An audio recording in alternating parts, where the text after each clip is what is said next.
hail the size of baseballs, winds up to 80 miles an hour, and a tornado threat today that's either going to do nothing at all or give us the strongest tornado we've seen in weeks. That's the coin flip sitting over the Midwest right now. Big storms are going to blow up across the Central Plains and the Midwest this afternoon. Strong winds, huge hail, and a few tornadoes possible, all three at the same time. And that's just today. By this weekend, cold air from Canada drops into the Great Lakes and brings the coldest weather we've had all August. Down south, the heat just won't leave. Two totally different worlds. One map, and the storms are going to sit right in the middle. Let's jump in. Today is Friday, and we've got three separate slight risks of severe weather on the board. On the map, they almost look like a scary face staring back at you. One is back over the Carolinas, one is in the Midwest, and one sits across the Central Plains. 3 zones, 3 different problems, and they all get going this afternoon and into tonight. Let's start with the wind, because that's the big one today. Damaging wind is the number one problem, and in some spots, it could get pretty serious. If you live in Kansas, Nebraska, or up into South Dakota, this part is for you. Winds could hit 80 miles an hour this afternoon and evening. That's not your normal storm gust. That snaps tree branches. That knocks down power lines. That turns anything loose in your yard into a flying object. And when a group of storms lines up and starts racing east, that wind shows up fast. You don't get much warning. 1 minute it's calm, the next minute your whole street is getting hit. Everywhere else, the wind isn't quite that strong, but it's still a problem. Chicago, Milwaukee, Charlotte, and Charleston could all see winds of 60 to 70 miles an hour. Those are big cities. Lots of trees, lots of power lines, lots of people outside on a Friday. A 70-mile-an-hour gust rolling through your neighborhood can knock the power out for hours.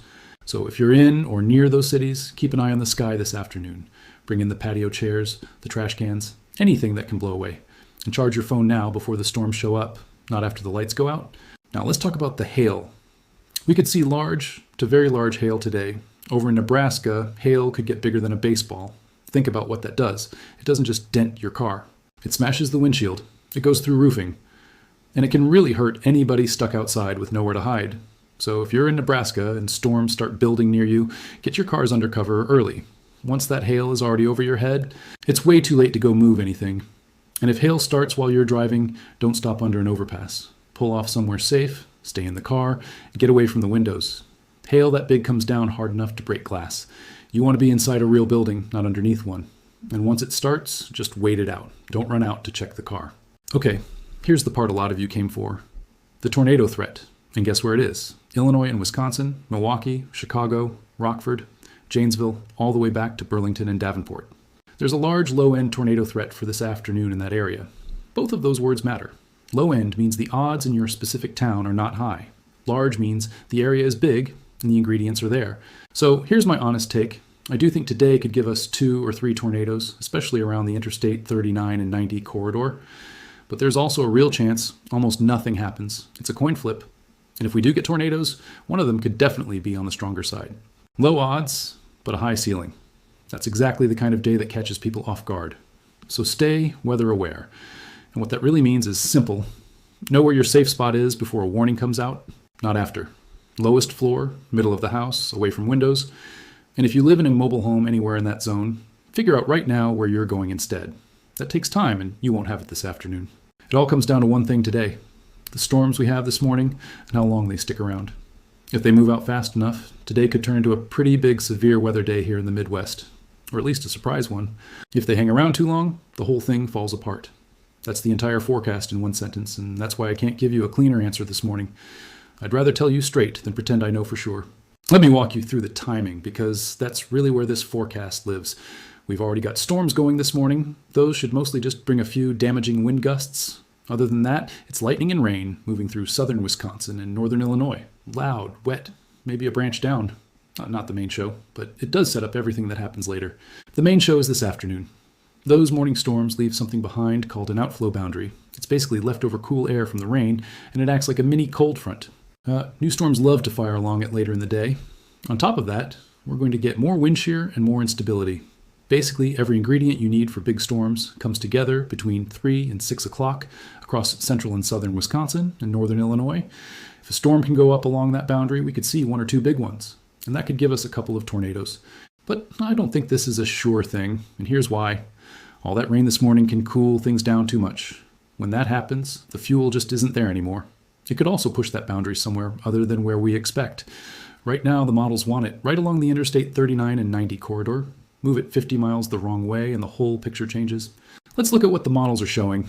Starting as early as 4 o'clock, the HRR fires 3 separate storms, 2 in Wisconsin, 1 in northern Illinois. Any of those could bring damaging wind up to 70 miles an hour and maybe a tornado or two. Watch 5 to 6 o'clock the closest, as those storms track south and southeast. So if you live along that corridor south of it, late afternoon into early evening is your window. If storms are going to get their act together today, that's when you'll see it. Watch for one storm that pulls away from the rest and starts turning to the right of everything else. That's your big storm. That's the one that can drop something stronger. If you see a storm doing that near you, don't wait around to see what it does next. Now the other side of it, some of the other model runs, both from the HRR and other computer models, show messier storms. In those runs, the morning stuff just hangs around near Chicago all afternoon. That leftover boundary ends up with almost no instability to work with, and the storms never really spin. So there's a version of today where all we get is some damaging wind, maybe a funnel cloud, maybe a wall cloud report. That's it. And then there's the version where it's a tornado day, with 2 or 3 tornadoes, and one of them on the stronger side. Same afternoon, same area, 2 completely different outcomes. And we won't know which one until the storms actually go up. Another short-range model shows a pretty similar picture, with a few big storms possible, but mainly across northern Illinois and far southern Wisconsin. So the models agree on the setup, they just don't agree on how strong it gets. For today, the advice is simple. Have ways to get weather alerts. And let me be clear about what that means, because this is the part people skip. One way isn't enough. Your phone can lose signal. A siren was never built to be heard inside your house. You want a weather radio, alerts turned on, and somebody at home keeping an eye on things. On a coin flip day like this, the people who get caught are almost never the ones who are watching. If this kind of straight forecast helps you out, hit subscribe and turn the bell on so you catch these on days like today. All right, let's head west, because the plains have their own thing going on. Out across the Great Plains, we've got a pretty active stretch of severe weather coming for Kansas and Nebraska. Today, a couple of strong storms fire across central and northern Nebraska. We might even get one near Omaha. Damaging wind and large hail are the main problems there. And remember, this is the same area where hail can get bigger than a baseball. The tornado risk out there today should stay very low, but it's not zero. If a storm can grab onto one of those outflow boundaries, that risk goes up quick. Storms that find a boundary start to spin, even when the setup doesn't look like much on paper. So stay alert around North Platte, Kearney, and the areas nearby in Nebraska. If a warning goes out near you tonight, take it seriously the first time. Out there, the storms move fast, and there's not much between you and them. And that's not all for the plains. On Saturday, another round of storms comes through early in the morning near Kansas City and across western Missouri. That timing matters, because storms in the early morning catch people asleep. Those could bring some local flooding. Other than that, a few damaging wind gusts are the main worry. Keep your phone alerts on overnight. Storms that hit while you're sleeping cause the most trouble, because nobody's awake to react. Turn the volume up and make sure Do Not Disturb won't block a warning.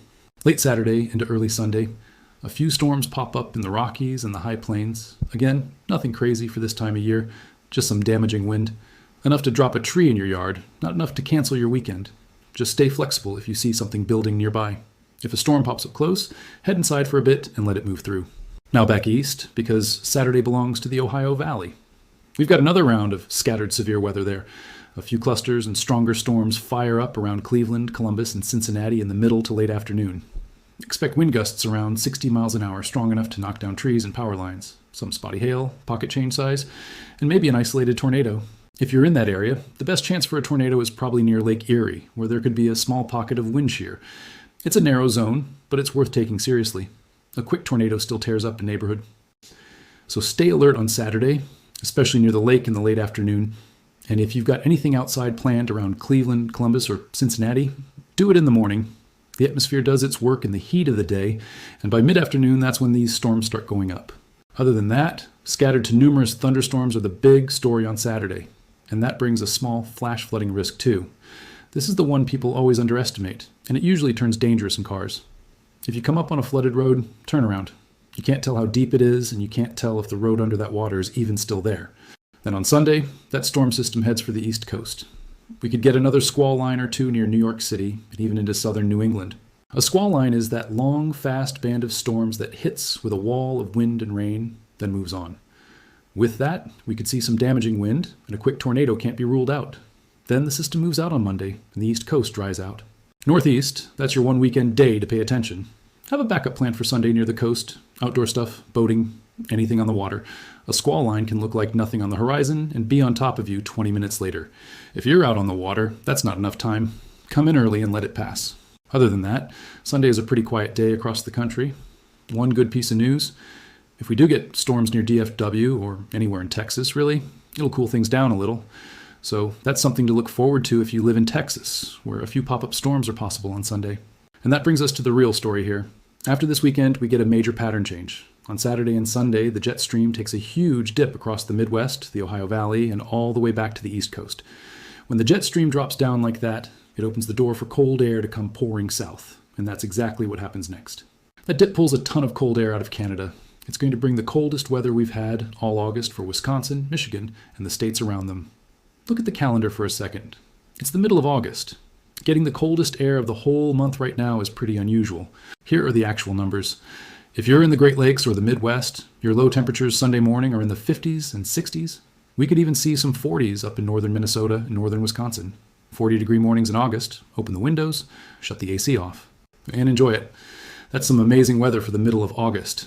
If you've been waiting all summer for a break from the humidity, this is your weekend. Get outside, because it doesn't last long. By the middle of next week, we're already on to the next change. I can't say the same for the Southern Plains or the Mississippi Valley. It's going to stay brutally hot down there for a while. By Monday and Tuesday, that heat dome sitting over the Southern Plains isn't going anywhere. It keeps sitting on Texas and Oklahoma, where highs stay in the 100s. And it gets worse. The heat sticks around for the next 7 days or so, especially in Texas and Oklahoma, where some spots get up into the 110s. That's dangerous heat, not just uncomfortable heat. If you work outside down there, treat it like the real hazard it is. Drink water before you even feel thirsty. Take the shade breaks. And keep an eye on the people around you, because heat problems usually show up in how somebody else is acting before you feel it yourself. Check on neighbors who don't have good air conditioning, especially older folks, and anyone with little kids at home. And never leave a person or a pet in a parked car, not even for a couple of minutes. At these temperatures, the inside of a car gets deadly shockingly fast. Cracking the window barely does anything. This one is completely avoidable, and every summer somebody still learns it the hard way. So that right there is your battle zone. Cool, almost fall-like air up north, brutal heat down south. And right where those two crash into each other, that's where the storms keep firing. All right, let's go day by day for next week. As far as rain goes, we're not expecting many big storm systems. Most of this is just going to be smaller, local severe weather days. No giant systems sweeping across the country. It still matters if the storm lands on your town, but it's harder to see coming a week out. That's the annoying part of a pattern like this. There's no single day circled on the calendar. There's just a risk that keeps sliding a few hundred miles every day. Monday could be a severe weather day in the Dakotas. The Dakotas really haven't seen much severe weather this year, so that would be a change up there. Tuesday, a storm system tracks across Kansas and Nebraska, then back into Wisconsin and Iowa. That could bring scattered severe weather along the way. Wednesday, that same system swings around the Great Lakes, which could mean more severe weather in the Great Lakes and the Ohio Valley. There's a lot of uncertainty with that one, though. By the end of next week, it gets even more uncertain. But here's what I feel good about. I do think we keep seeing severe weather every single day. I don't think this pattern is going anywhere anytime soon. So stay weather aware over the next week or two. I know we're really late in severe weather season. August usually isn't this busy, but this has been one of the busiest Augusts I've covered in the last 5 years. And the mistake people make right now is thinking the season is over. It's not. The setups are smaller, but the ingredients are still there. One storm in the wrong spot still does everything a May storm does, so don't put the weather radio away yet. Back to the temperatures, because there's more coming. By the middle and end of next week, we get another shot of cold air across the Midwest and the Great Lakes. By Thursday and Friday, the jet stream dips again over the Midwest and the Ohio Valley. I don't think that one cools us down as much as it could, and it probably won't be as strong as this weekend, but the temperatures do fall again. And then here's the part you need to hear if you live in the middle of the country. By next weekend into the first week of September, there's a chance that heat dome grows again. If it does, the heat wave could spread up into the Midwest and the Ohio Valley. So the hottest weather of the year might still be ahead of you. Read that again. The hottest weather of the year in September, right after a cold August weekend. Let me be straight with you about how confident I am, though. The latest GFS run pushes that heat wave back up into Kansas City and St. Louis, but that's still more than 7 days out. Things will definitely change between now and then. I'm telling you because it's a trend worth watching, not because it's locked in. I'd rather show you what the data is leaning toward and update it than pretend I know exactly what the first week of September looks like. Now let's talk about the tropics, because something out there honestly surprised me. Over in the Atlantic, not much is going on. It's really quiet out there right now, but the Pacific is having a crazy busy year, and it's not slowing down. We've got Tropical Depression 2C that just formed southeast of Hawaii. Here's why that matters. About a week ago, a hurricane came close to the Big Island and brought terrible flooding to the island. That damage is still fresh, the ground is still soaked, the hillsides have already slid once, and now we've got another tropical system heading awfully close to the Big Island. The good news is, this one won't be as strong. Here's the timing.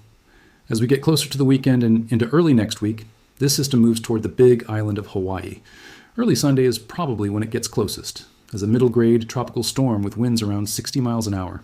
The main worry is the extra rain for the Big Island, especially after the mudslides and flooding they just went through. There's a good reason this one should stay weaker. With that hurricane moving through the Hawaii area just a few days ago, the water is cooler now, and the setup out there just isn't as good for a storm to grow, so this one probably won't be anywhere near as bad as the last one.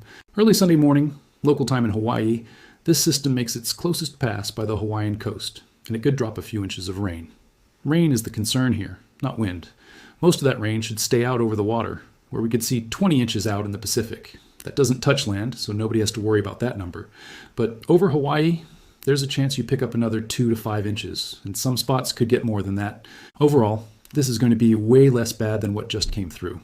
But when the ground is already soaked, it doesn't take much to cause new problems. So if you're on the Big Island, keep an eye on your local alerts through the weekend, especially near streams or below any hillside that already slid. Ground that's already given way once doesn't need much rain to do it again. That's the real risk here, not the wind. Other than that, it's just wild that we've got another tropical system this close to Hawaii already. All right, let me pull it all together. Today is your most active day. 3 slight risk areas. Wind up to 80 miles an hour in Kansas, Nebraska, and South Dakota. Hail bigger than a baseball possible in Nebraska. And a low end, but very real tornado threat across Illinois and Wisconsin, with 3 to 6 o'clock deciding how the whole day goes. Saturday moves the action to the Ohio Valley, with damaging wind around Cleveland, Columbus, and Cincinnati, plus that quick tornado chance near Lake Erie.